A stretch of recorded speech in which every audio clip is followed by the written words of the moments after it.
And we are live. Welcome back to another episode of Sports for Dummies, the greatest sports podcast on the planet. My name is Josh, joined by fellow dummy John. How you doing? Good, Joshy. How are you? Good, I'm good. Everyone who's watching this, comment how you're doing. It's been a great day, good day of basketball. We're back to the regular season. We had the in-season tournament quarterfinals yesterday, so we're just going to quickly run through the stats, and then John's got a great talking point because your boy Luca, who you called out and said wouldn't win a championship. Run through the games first, and then I'll introduce it. Leave the Mavs to the last. All right, so we're going to go through. We had the Cavs and the Magic. The Cavs got up 121 to the Magic 111, which was a bit surprising in my opinion. Then we had the Wizards at the 76ers, which 76ers 131 to the Wizards 126. Got the job done. The job done, not a surprise. Then we had the Pistons and the Grizzlies. Grizzlies just steamrolled 116 to 102, the Pistons. And then we had the Timberwolves and the Spurs. That was a no-brainer. Timberwolves 102, Spurs 94. That's 15 games in a row that the Spurs have lost as well. They're on a shit show. And for all the talk for we Wemby, stuffed up. All the talk Chet's for going Rookie of the Year. Well, it's an interesting one, and I'd actually like to have that conversation at it in length. But I mean, statistically, they're very, they're not too far apart. But Chet's a lot more efficient, and his team's got the second best record. While Wemby, this is one of the worst losing streaks for the Spurs. Yeah, and for how good, you don't expect everything to turn around. No. But they're worse. 100%. Their team's gotten worse. They need a point guard. Yeah, it's kind of like their whole team just sucks. The only player that's good is Wemby. And you're like, you can't build, we've seen it time and time again. We talked about it yesterday. Especially not with a big system. You can't build the system around a big center. That ain't going to work. You need the point guard. They need more pieces. More depth. They need more pieces. Then we had the Hawks and the Nets. Next got up, the Nets, not the Necks. Got up 114 to the Hawks, 113. Then we had the Raptors at the Heat. Raptors 103 to Heat 112. They're just doing what they do. Continuously, just pushing through. Just under the radar. Under the radar, as they always do. Then we had the Bulls and the Hornets. No surprise there. Bulls 111 to the Hornets 100. And then we had the Rockets, Thunder. Rockets 110. Doing all right, the Rockets. Thunder 101. So that's a bit of a surprise. Sorry, Harley. You can't win them all. Then we had the Warriors and the Trailblazers. Trailblazers gave him a little scare. It did. 110 to the Trailblazers 106. So the Warriors got up. We had my boys the Clippers against the Nuggets. Suck it, Joker. Clippers 111 to the Nuggets 102. Massive comeback. Massive, but this is an absolute blowout. The final game. I want to stop on one thing, just on the Nuggets thing, because everyone's given it because obviously Jamal Murray's not playing, and people are saying is Joker overrated. He's leading the total for the NBA for points, rebounds, and assists. He's definitely not overrated. Mr. Boring is just consistent. He's just better than everyone. I don't disagree with that. I think he's fantastic and he's good at what he does, and there's no doubt he's leading that team and he's leading the charge in the NBA. So it's they're there to play, and when they get Murray back, that's what we're excited for. Yeah. Now this game was an absolute shellacking. There was no real standouts other than this one. There was a reason for it. Mavs 147 to the Jazz 97. That is a pounding. Luka. It is a 50-point shellacking. And that was on the back of Luka's first half. 29 points, 10 rebounds, and 10 assists. Well, that means he's overtaken Bird now for triple doubles. He equaled him. Which brings me to... How was your clip, Johnny? I remember the other day you said to me that Luka's going to be the one player that doesn't Hang on. Win a championship. That's not what I said. You said he'll win. I said that he could go down as the greatest basketballer to not win a chip. Yep. Nothing's changed there. We know the brilliance, the individual brilliance of Luka. But it has got me thought-provoking. Who are the best players? In my opinion, I've compiled a list of the best players who haven't won an NBA championship. So I'm going to do a top 11. Top 11? We'll top 11, and I'll explain why. So honourable mentions are Pete Maravich. A lot of people won't know who he is. He would if there was a 3-point line. Is he 11th on the list, or is this no? just These are honourable mentions. Okay. John Stockton, he leads assists, steals. Was part of one of the greatest duos with Karl Malone. Then you've got Patrick Ewing, who was one of the best centers in the 90s. Unfortunately, he coincided with the Jordan era. Dominique Wilkins is arguably one of the greatest dunkers of all time. Yes, with Michael Jordan. And then Reggie Miller. Did the coffee hurt you, buddy? Coffee shit. John made a coffee. What's the Austin Powers? This What is coffee this? tastes like shit. Austin, it is shit. Okay. And then finishing off, Reggie Miller is, top 4, arguably 3-point shooters. Also played in the MJ era, didn't win a ring. Now we'll get to the top 11. Isn't that when you hear That's about that's a great list. great list. And that's honourable mentions. But it's funny because they're in the MJ era, so it's like this. This is the thing, and we'll touch on it. It's a stitch up. No, but this is the thing. This is where it's funny when we have the LeBron and the MJ debate. It's like, LeBron played against better competition, as in like there was more top 10 players. Yeah, that's because they won. We rate people on achievements and winning. 100%. Watch my list. MJ stopped people from going to that next level. Yep. So at number 11, we've got Luka. He's 4-time first team All-NBA. He's purely that low because he just hasn't been playing for long enough. He's averaging 27, 9, and 8. He wins a couple of MVPs, a championship here or there. Well, if he wins a championship, he's no longer on the list. But if he wins a couple of MVPs, that's easy for him that he'll make it. Yeah. And I do think he will. Johnny, we haven't put this on. Don't put it on. We're going to put it on. We can't. Not now. It's too late. It's done. It's too late. It's too late. We don't know what's on. We don't know what we're turning it on. I looked at a black screen. I went, oh no. We Our sponsor done. We don't know what's behind when I turned it on. What have you been watching, Johnny? Exactly. We don't know. All right. At number 10, the quintessential point guard, probably the last true point guard, Chris Paul. I mean, 4-time All-NBA. When you playing for the Clippers. Well, he's played for 4 sides now. Yeah, he made the finals. He's number 10. He's a 6-time steal leader, 5-time assists leader, 7-time first-team All-NBA. He's an absolute superstar, but just doesn't get to that. He's in that greatest list of who hasn't won a ring. Yeah. Number 9, George Irvin, the Iceman, 4-time scoring title leader. He's one of 3 players to average 30 points or 50% shooting. Not everyone will know who he is. Who did this guy play for? He played for multiple sides. It's about 5. It's about 5. He actually ended. Did he have a stint at any teams? He ended actually his career at the Bulls with MJ or no? He barely played. Okay.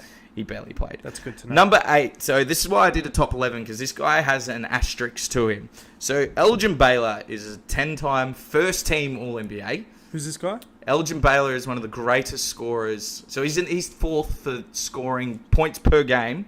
He played with the Lakers in history. Oh, wow. He averaged 27 and 15. He went to the NBA Finals 8 times, but he played against the Bill Russell era. The finals? 8 times he made the finals. And the reason I've given him an asterisk is because the year that I think he played 8 games in the year the Lakers won in 72, he retired. So technically he got a ring because that's how they do it in the NBA. But I feel like he didn't get that ring. Yeah. So that's why I've put an asterisk next to him. Number 7. People say this might be a bit early, but Joel Embiid. He's won an MVP. He's third or 4th all time for points per game as well. Look, you're not wrong. I don't see the 76ers getting up anytime soon. Just with the competition you've got. Unless he makes a move to one of those big... Well, he wins another MVP. I know it might be a bit hard, but his last 3 or 4 years have been very dominant. What hurts him, and why a lot of people won't have him this high, is he's never made a conference final. Yeah. His playoff performances have been average. Number 6, now we're getting into the juicy part. Russell Westbrook.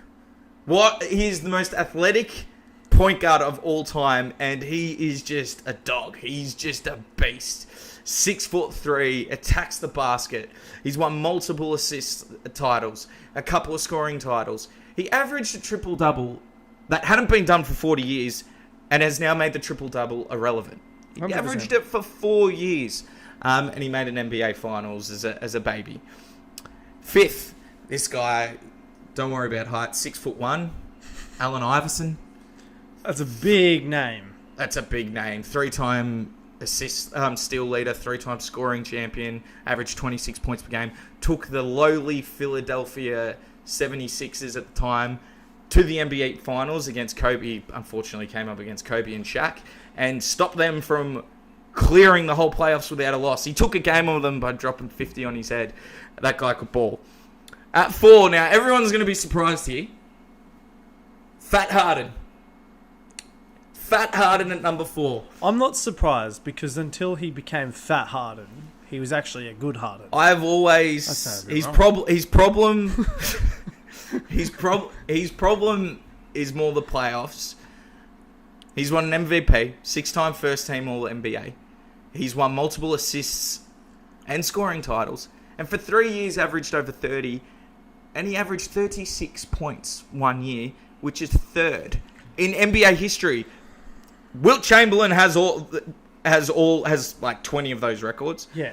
So when I say third player, then you got MJ who had 37, and then you've got James Harden at 36, and he averaged 34. He is, in terms of talent and what he can do, he's a beast. He's remarkable. He should be. He should get a W, but it's frustrating. Anyway, he just got but there's a reason why he doesn't have a ring. Yeah. The next one is Charles Barkley. Chuck, again, another MJ era. That's 6'5", most valuable player. He's won a rebounding title at 6'5". How annoying would it have been to have come up? This is the problem that I think, and with the debate, it's going to make so much sense.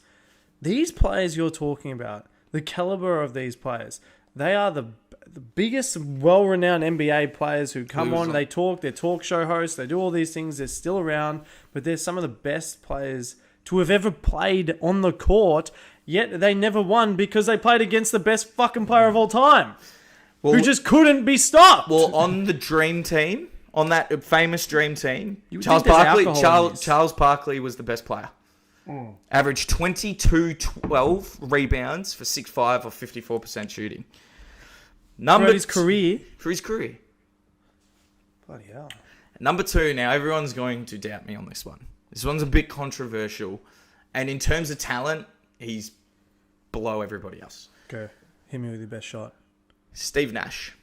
Back to back. Just let that song go. even the washing machine's like... You know what's good? I feel like we've always been like very not structured, but like very quick with our whole podcast. This whole episode has been interrupted. We realized this wasn't on. The coffee sucked. The washing machine's gone. The ball's gone. It's actually good. It's bringing back some authenticity. It's good. So Steve Nash, number 2. He won 2 MVPs in a row against Shaq, Kobe. Yes, is he as talented or athletic as the other ones? But to win back-to-back MVPs, what a star. What a star. What more can you do aside from have a better team to take it home with you? That's correct. That's correct. Now, number 1, again, another MJ era. Dude, this is what I mean. This guy won 2 MVPs. He's the third highest scorer for total points ever. He's a 4-time All-Star. 11 times first team All-NBA. 11-time first team All-NBA. So many people don't get to that point in their career. It's funny. He's the third highest scorer ever, and he never won a scoring title. Because when he played with MJ. MJ just retired for so long. Come on. He made two finals appearances and was beaten by the Bulls. He's just an absolute beast. He's 6'9", beast, big, averaged 23 and 12, 2 MVPs, 11-time first team All NBAs. That list. I would love to go through the era that LeBron's played in. There's no one no, of that caliber. no, so there is. But this is why. So this will be an argument. So the players that he's gone against are going to be ranked higher because they won Finals MVPs and rings. That's how we rate players. You know, by winning to a degree, it is by winning. Why are they there though? Because they beat LeBron and they won on his era. Malone, Barkley. How are we going here? Then we got Stockton, Ewing, Wilkins, This is what I mean. Miller. These are exceptional So players. when people are like, oh well, yeah, because you will rate the players that LeBron played against higher, like KD and Steph. Yeah, because they won. But they won. They won. MJ stopped a whole era in the 90s. That's what I'm trying to say. How can you say that LeBron's a better player when you had someone who literally their whole thing was a win mentality? That is the best player of all time. That has to be. And I'm not saying that LeBron, you take away from LeBron and his accolades and everything that he's done and how many, rings he's won, but you look at it and you go, the best players in the world, Jordan stopped. The Bulls stopped. Correct. And what did you do to your era? You had so you look at it, you had the late 50s, 60s. Clearly that's, Bill Russell, Wilt Chamberlain was obviously the statistical player. The 70s, there was multiple teams that won. Kareem Abdul-Jabbar was the best player, but he only won one title. The 80s, out of 10 championships, 8 were won by the Celtics and the Lakers. Bird versus Magic. Once MJ got there in the 90s, and remember he took 2 years off and retired at the end, he won 6. He didn't lose. LeBron in the 2010s every year made the Eastern Conference. So LeBron put the whole Eastern Conference on lock. Yeah. He's a dynasty to himself. MJ did that to the league.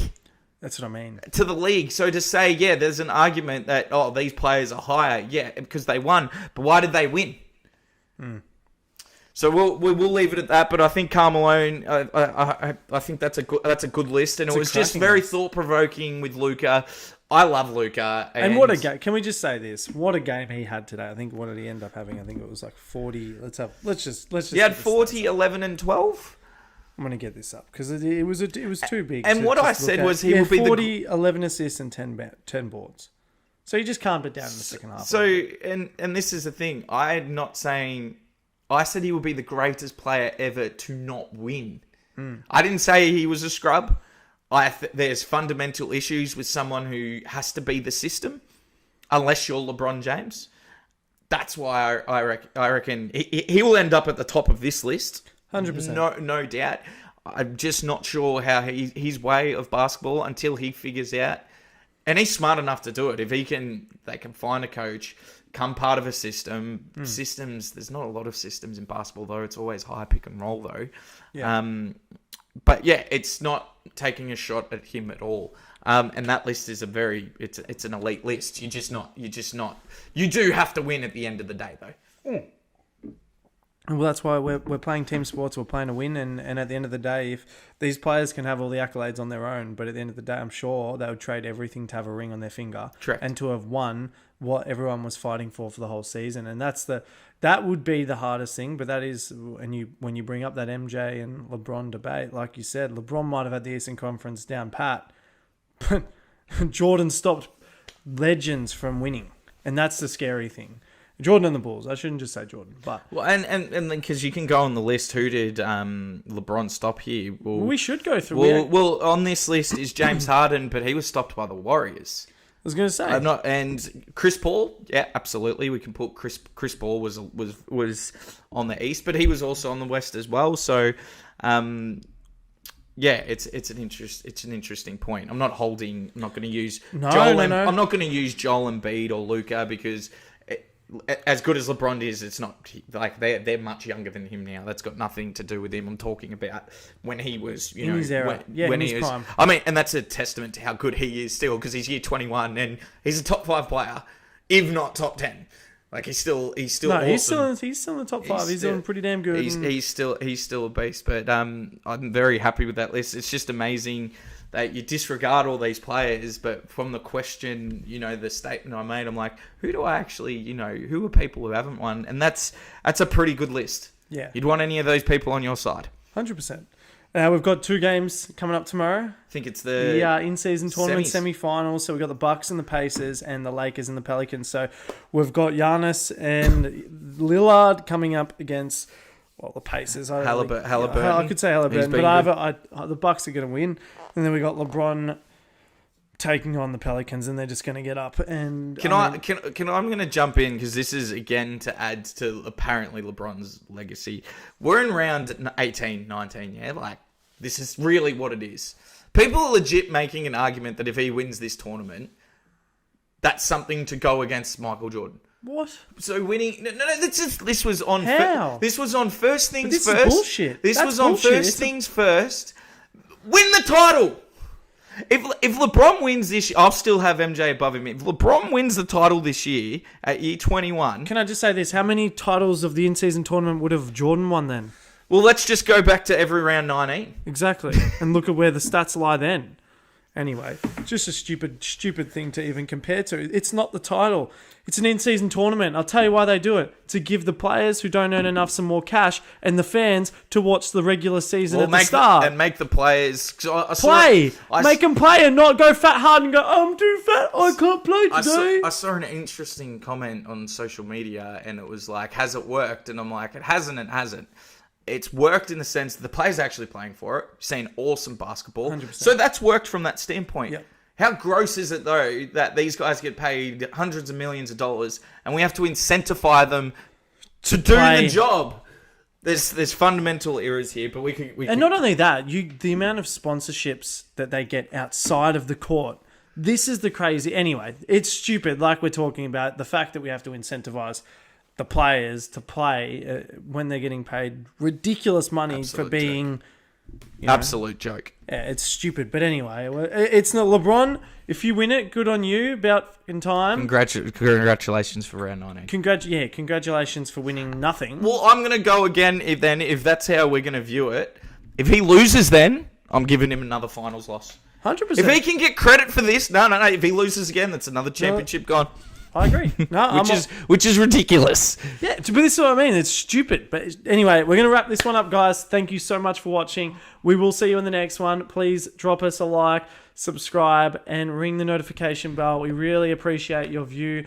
And if there's any other comments, suggestions, chuck them in the comment section. We're going to be updating this whole system. It's actually going to be sick come next Saturday. So probably about just over a week away, so it's going to be very different. Not one screen. Yeah, if you've got ideas, because this was actually quite enjoyable to do. Some, good. Always had an idea, who the best players were without a ring, but it was actually cool to do an in-depth research on that. So we really do enjoy talking about it. So if there's anything that want us to rank or talk about, please let us know. All right, guys. See you in the next one. Thank you for watching. See you guys. Bye.